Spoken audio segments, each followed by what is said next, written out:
American news media has been blown up over Russia's so-called 28-point peace plan.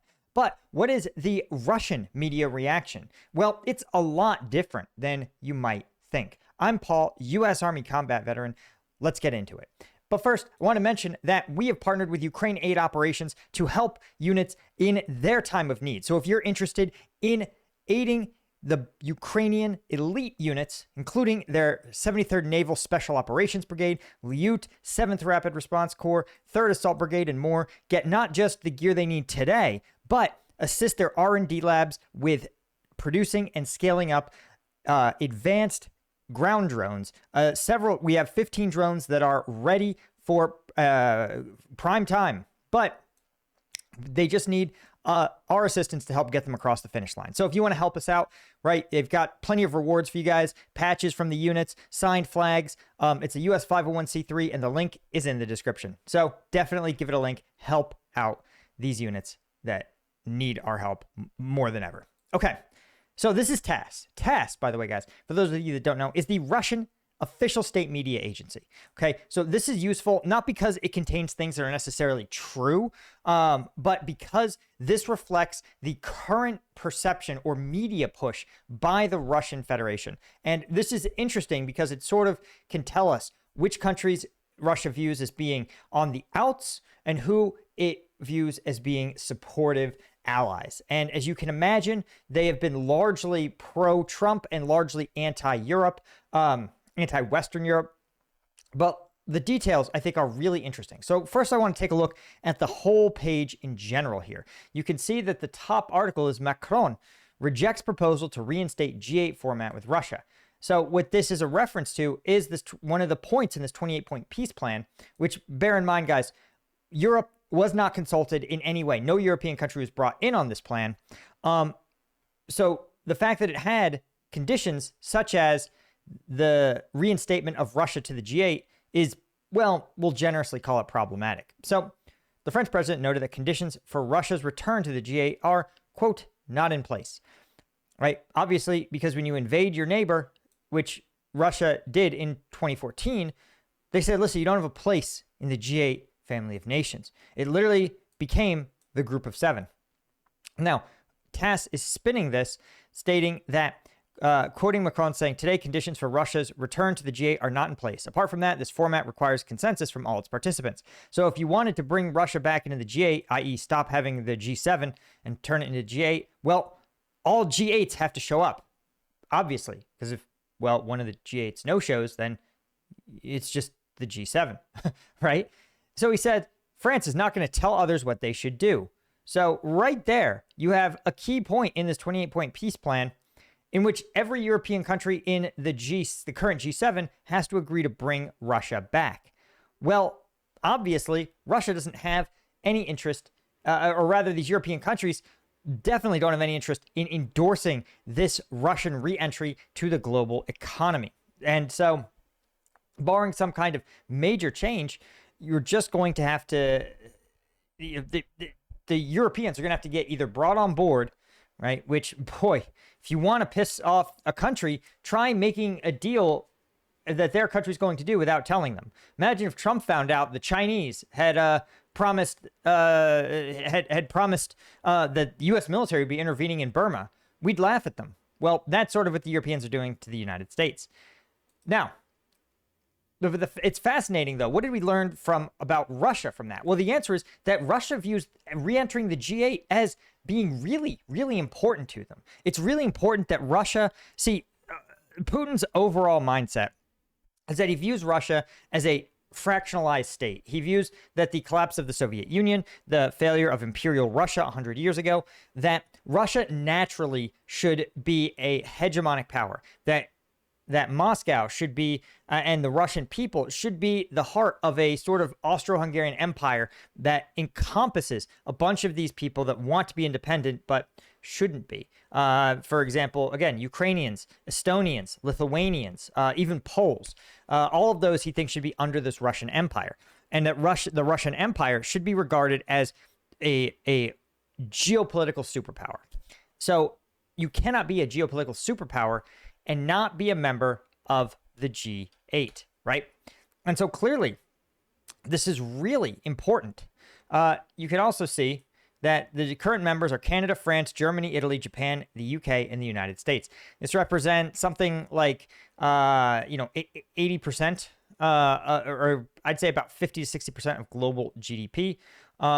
Originally focused to respond to the oil crisis in the 70s. Russia, it was added in 97 and then got kicked back out in 2014. So I think the takeaway is that clearly this is really important to Russia. These kind of symbolic entries into major power player spaces are seen as pretty important to Russia. Now, here's another article that was also on the front page where they actually where essentially Russia, through the use of one of their senators, actually kind of puts words in the vice president's mouth, stating that clearly U.S. policy on Ukraine has failed, characterizing the previous U.S. policy as a failure. Now, I want to point out that the U.S. policy up until this point has produced a battlefield that looks like this. You may note that the current U.S. policy took a 3-day special military operation, and as you can see, huge portions of the country of Ukraine are currently not occupied. And at present, Russian forces are actually stuck right here in Pokrovsk. You can see, and are advancing at a blistering rate of approximately, let's see, that's about 400 to 500 meters a day. So it's difficult to argue. Again, is this policy a failure? So far, the answer is decisively no. But again, they're not quoting J.D. Vance himself. Instead, they're quoting Russian Senator Alexei Pushkov, saying, quote, U.S. Vice President J.D. Vance called the idea that the U.S. sanctions, money, and weapons could resolve the conflict in Ukraine a fantasy. This statement is currently the most comprehensive acknowledgement of the failure of the entire previous U.S. policy on the Ukraine crisis. Now, again, I think this is fascinating because the statement from J.D. Vance is actually true, right? And here's another article that also emphasized it. And it should be noted that TASS is spilling a lot of ink, repeating J.D. Vance and the vice president saying that essentially Russia is too strong to beat, that America cannot beat Russia. They are too strong. NATO collectively cannot beat Russia. They are too strong. Obviously, you can imagine why TASS and the Russian state media is absolutely giddy at this, because part of this way this conflict has been sold to the Russian people is that it is not a case of the mighty Russian army losing to the Ukrainians. That would be humiliating. But Putin has reframed it as a conflict with NATO. That's one of the reasons why this 28-point peace plan, almost half of it, is actually not about NATO actions at all. It requires NATO to fundamentally rewrite its constitution, changing its open door policy. It requires NATO countries to pass legally binding resolutions stating that they will never expand NATO. It requires NATO to actually reverse its policies about other NATO allies' troops positioning. These are not the actions of these are not the actions that Ukraine can influence. Ukraine could sign this deal, and many of these talking points would never get implemented because Ukraine can't be the one to do them. And so this reframe in which Putin tells his people, listen, you're fighting all of NATO. That's why this war is taking so long. That's why you've lost 1 million people. That's why you've had these casualties. So an admission from the vice president that NATO has failed is of tremendous political importance to Russia. And J.D. Vance knows this. He just doesn't care. Right? This is the exact quote from J.D. Vance. He says, quote, there's a fantasy that if we just give more money, more weapons, or more sanctions, victory is at hand. Peace won't be made by failed diplomats or politicians living in fantasy land. It might be made by smart people living in the real world, he wrote on X. Now, this is worth noting because the U.S. president has repeatedly said that he doesn't take the advice from and guidance from his own intelligence agencies. So it's unclear who the people with the real information are. We know it's not the CIA, it's not the DIA, it's not the State Department, and so it's clearly got to be somebody else. And again, this is also a false dichotomy by the vice president, who says, listen, more money, more weapons, and more sanctions will lead to victory. But there are lots of versions of peace that do not involve crippling Ukrainian sanctions, right? The Russians, even if you say, oh, well, Russia's never going to leave humiliated from Ukraine, one, I'm not even sure that that's true, because the Russian economy is not doing good, guys. And I want to point out that he's saying sanctions don't work, but the US just rolled out a new package of sanctions against Russian oil companies that actually it went live yesterday. Really weird timing for this 28-point peace plan, given that it happens literally the day that sanctions against Rosneft and Lukoil are implemented, right? So why does the vice president, it's like taking an antibiotic for an infection, waiting 20 minutes and going, well, see, guys, I still have pneumonia or whatever. Obviously, antibiotics are just more pseudoscience. And you go, what? That's not how the antibiotics work, my guy. Or it's like walking out of, if you have cancer and you get chemotherapy or something, you walk out of the hospital after your first chemo session and you go, well, the doctor said I still have cancer. Chemotherapy just doesn't work. You go, that's not how this works, guys.